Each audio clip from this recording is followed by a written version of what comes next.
E a dúvida nossa no mercado, né, trazendo de novo para o mercado, né, parece que a gente está dirigindo o carro pisando no acelerador, né, que é a expansão monetária, né, gastando um monte, e puxando o freio de mão, que é subindo juros, né? Então, essa conta não fecha, né? Então, a gente tem um cenário aí, né, que a gente corre o risco de o Banco Central subir juros e não conseguir controlar a inflação. Tu acha que a gente está próximo desse cenário ou não? Acho que pode acontecer. Tem um termo em economia chamado dominância fiscal, que é justamente quando os juros começam a ser contraproducente, porque você vai falar assim, olha, o governo gasta, e para cada vez mais juros, a dívida pública explode, né? Porque eu estou pagando muitos juros e o governo está com déficit muito grande, a dívida pública começa a explodir. E o Brasil não está longe disso, tá? É um país de 80% de dívida PIB, que é um nível muito alto, déficit fiscal primário de 1% do PIB, déficit nominal de 8% do PIB, 8% do PIB de déficit. Não dá, entendeu? Não dá, a conta não fecha. Então, a conta não está fechando. O Brasil só vai resolver quando o fiscal resolver. O política monetária é um paliativo que vai fazer mais o setor privado sofrer, porque o setor público cresce e sobe juros para contrair o setor privado, por isso que a bolsa só cai. E, enfim, a gente está nesse equilíbrio ruim, tá? Então, por exemplo, investimento em bolsa no Brasil, eu gosto? Não. Juros vai para 13%, por que eu vou investir na Bolsa Brasileira? A economia vai ter que desacelerar na marra e contrair o setor privado. E não é só isso, né? E aí vamos para o segundo ponto aqui, que mais coisa que a gente vai ver, né? Mostra na cabeça. O que vai acontecer agora? O Lula tem um claro diagnóstico do que precisa fazer para estar forte na eleição de 2026. Qual que é esse diagnóstico? Preciso conquistar mais a classe média. E como é que ele quer conquistar a classe média? Ele quer baixar o imposto de renda. Para quem ganha menos de R$5.000, não pagar imposto de renda. Quem ganha menos de R$5.000 no Brasil é algo como 85% da população.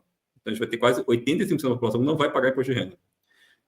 Tudo bem, uma escolha ok, posso aqui dar argumentos a favor e contra, mas vai ser isso que ele quer fazer. Agora, isso custa 40 bi de real. Quem vai pagar a conta desses 40 bi de real?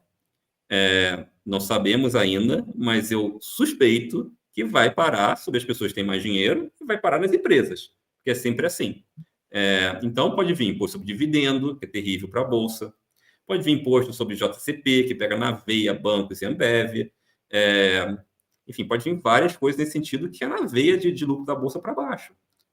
Então, assim, tem esse coisa no Brasil, mas a vontade agora é dar mais um benefício para a população, e tudo bem, mas aí quem vai pagar vai ser as empresas. Então, para o capitalista, o cara que investe, o cara que é empreendedor, fica complicado. Então, eu continuo cauteloso com a Bolsa, tá? Deixa eu dar o último comentário só de... Só ia dizer assim, pena que o mercado está fechado, senão eu ia abrir um home broker e vender minhas ações agora. Isso, Brasil, eu acho melhor investir lá fora, assim, mais uma vez, eu acho mais fácil. Eu hoje não estou pessimista com o mundo, eu estou só achando que a Bolsa é difícil aqui no Brasil por causa da situação que a gente vive. E eu Mas não tem nenhum setor assim que tu vê assim que se beneficia com um CDI alto, tipo seguradora, algo do gênero ali para estacionar na bolsa aqui no Brasil? Sim, deixa eu só fazer o último comentário que é importante aqui, eu chego lá, tá? Onde a gente se salva, né? O último comentário é o seguinte, tem uma coisa que está muito mal contada no governo Lula atual, que é esse Lula 3, que é o seguinte, ele gastou muito, como a gente falou, em 2023, gastou muito em 2024. E está tentando me convencer que ele vai gastar menos em 2025, 2026. Por que eu estou falando que ele está tentando me convencer disso? Porque o arcabouço fiscal que ele mesmo criou diz.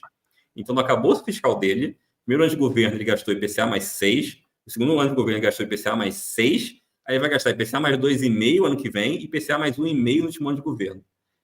Eu nunca vi um governo que gasta muito no início para gastar menos depois. Eu sempre vi o contrário na minha vida. O governo entra, arruma a casa, para quando vai para a reeleição ele gasta, que é o caso do governo, por exemplo, do Bolsonaro. Ele começou fazendo previdência, começou controlando os gastos em várias linhas, aí chegou com mais dinheiro, gastou na eleição. Mas eu nunca vi o contrário, que é o governo gastar nos primeiros anos para depois poupar na reeleição. O que eu quero dizer com isso? Eu acho que o incentivo político está todo para você ter algum problema fiscal nos próximos 2 anos no Brasil, porque vai ter uma reeleição pela frente, e é o natural do político fazer. Ele não faz agora, porque senão o dólar explode, mas ele espera mais próximo da eleição e faz. E não acho que vai ser diferente, infelizmente. Tá? Então, acho que ainda tem uma coisa de um risco fiscal para frente que é grande, porque a gente vai ter uma reeleição que é sempre difícil no Brasil, e o Lula vai querer fazer alguma coisa. Tá? Então, fica esse alerta. Onde se esconder na Bolsa? Setores que eu gosto, acho melhor. Acho que bancos sobrevivem. Pode ter discussão aí de algum tributo que vai pegar, como o JCP pode pegar nos bancos, mas eles repassam isso aí, acabam repassando isso para dar taxa de spread final, e são bons pagadores de dividendo, pega o Itaú vai te pagar 12% de dividendo ao ano, que é bastante, é barato, cresce lucro, então acho que ao longo do tempo ele bate o CDI, historicamente o Banco Itaú bate mesmo, então assim, um banco no Brasil bem tocado como o Itaú tem um retorno sobre capital, o retorno sobre capital do Itaú é uns 23%. É muita coisa. Né? É 23% de retorno sobre capital. Então, assim, tem que ter uma grande crise econômica para ter inadimplência, para ferrar muito o resultado deles, tá? Mas, de modo geral, um banco bem tocado no Brasil é um business de 23% de retorno sobre capital. Você paga hoje não muito caro para esse retorno, então você paga um preço-lucro de ação que não é alto, o cara paga bastante dividendo, porque ele gera muito caixa. Então, assim, eu acho que ele consegue sobreviver. Vai ser a maravilha de retorno se o Brasil estiver difícil? Não, mas eu acho que é um lugar que você consegue se esconder num desses grandes bancos como Itaú. A gente gosta de outras histórias, por exemplo, a gente gosta de Marco Polo, que é uma história específica, que a gente acha que tem um momento operacional bom. Gosto por outro motivo, de Sabesp. Eu acho Sabesp uma das histórias mais incríveis do Brasil, porque Sabesp é a companhia, para quem não conhece, né? Eu acho que quase todo mundo deve conhecer, mas de qualquer maneira, é a companhia de saneamento aqui de São Paulo. É uma empresa que, por muito tempo, foi um investimento horrível e foi privatizada.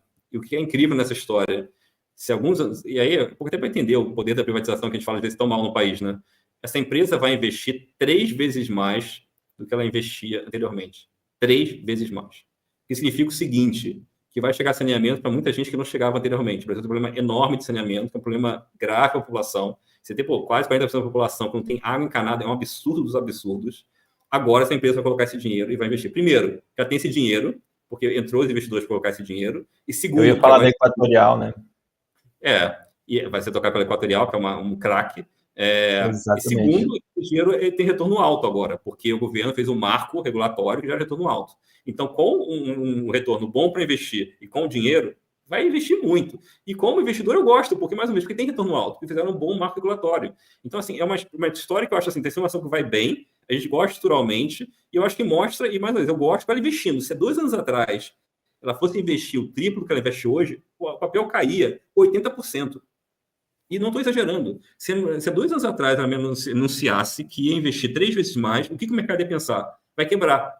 Esse dinheiro vai todo ser mal utilizado, vai ter muito desperdício, o retorno sobre esse dinheiro vai ser horroroso, ela vai se endividar para caramba para fazer isso, não vai gerar o retorno para pagar, vai destruir todo o valor da empresa. A empresa tinha tirado pó. Hoje ela sobe quando faz isso. Porque a Equatorial tocando, que toca o dinheiro bem tocado, é um bom marco regulatório. Então, por exemplo, uma das coisas que eu acho que no ano passado mais me deixou preocupado foi quando o governo quis mexer na lei de saneamento. Cara, Deus me livre, assim, aquilo foi uma das melhores coisas para o país. Aquilo ali é uma política social na veia, que é botar o setor privado para resolver esse problema nosso, que é um problema gravíssimo de saneamento. Vejo várias empresas que começaram a surgir. Não vou voltar atrás porque vai colocar mais cargo nessas empresas no Nordeste. Pelo amor de Deus. É ali que começa todo o problema do Brasil, que a gente fala do gastar e não ter retorno, entendeu?